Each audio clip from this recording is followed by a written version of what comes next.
My name is Michael Good, president of DYNAMAT Incorporated. 30 years ago, Scott Whitaker had a vision. That vision was to solve a problem.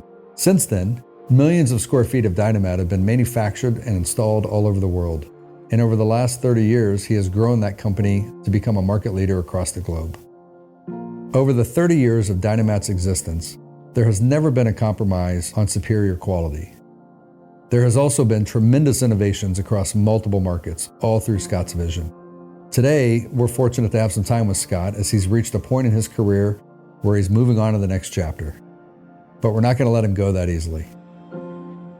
Thanks so much for giving us a little bit of your time today, man. You're talking about 30 years. What a legacy you've created. You might see yourself as an entrepreneur. I see you as an innovator as much as I do an entrepreneur. And you know, you've innovated game-changing products and created markets that did not exist. I think you were trying to solve a problem at the forefront of it all. Talk to me a little bit about that problem you were trying to solve and then maybe the first steps you took to get there.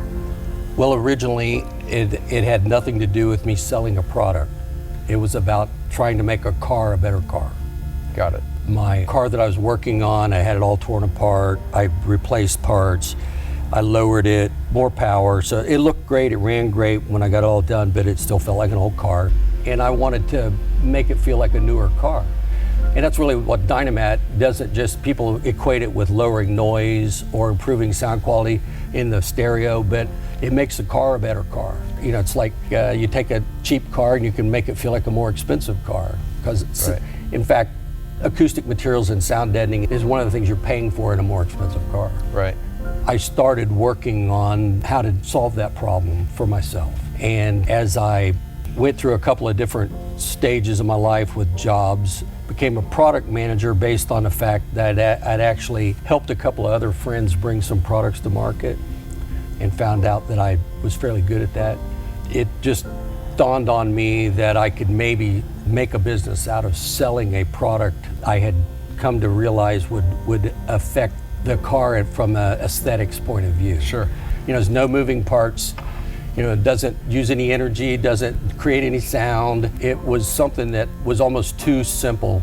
Right. After I had the product in hand, was about how to do the business and convincing people that it was a product that was necessary. They didn't know they needed it till you pointed out the problem. Right. When I think about DYNAMAT and the brand equity that's been established here, I mean, DYNAMAT, it's a verb. People use it when they're talking about, I'm going to get my car dynamatted. And you know, many multi-billion-dollar global companies would love to be able to have that situation. And you've created that here with DYNAMAT. It's an amazing thing. When you think back about those big moves you made with respect to the brand, what stands out with that? You know, we went straight to the people who are at the top of every market, the top car audio guys, the top hot rod and restoration guys. We found that there's a lot of car people that are famous people, for instance, that became part of our community just because they're into cars and they gravitated towards DYNAMAT. I think we knew we had made it when we started getting people who suddenly realized they needed DYNAMAT because they were told they need DYNAMAT. DYNAMAT became something that people is an essential part of putting money in your car. I just read a novel by a famous author, and it talks about dynamatting a Mustang. I think that might be the point of where I went. I think I've affected, right. You know, I think I've got something here. The society somehow. Right. A lot of history there.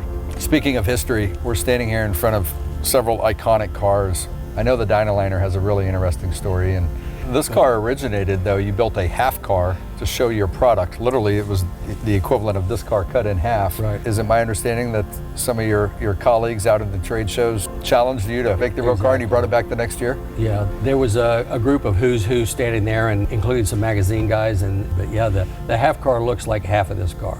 I started building a car that I could use at car shows, use it, make a poster. They all have their own poster, put them in an ad, and you know, so that they actually become known as the DYNAMAT cars. Right. You know. Ben, this is so valuable. I could sit here and talk all day. Obviously, we don't have time, but I just want to thank you. You've built a heck of a legacy, and I take peace knowing that you're trusting the leadership team that you have in place today to take this to the next level. You've been tremendous in assisting me through this transition and learning the ropes and understanding the historical aspects and the pillars of this organization. And I just want to thank you for that. I wish you nothing but grand success in the next chapter of your life. I'm excited to see what that's going to be like, and I'm sure it will not be quiet, and you're going to do some exciting things. So Scott, thanks so much for your time, and greatly, greatly appreciated. Thank you, Mike. Always. Thanks.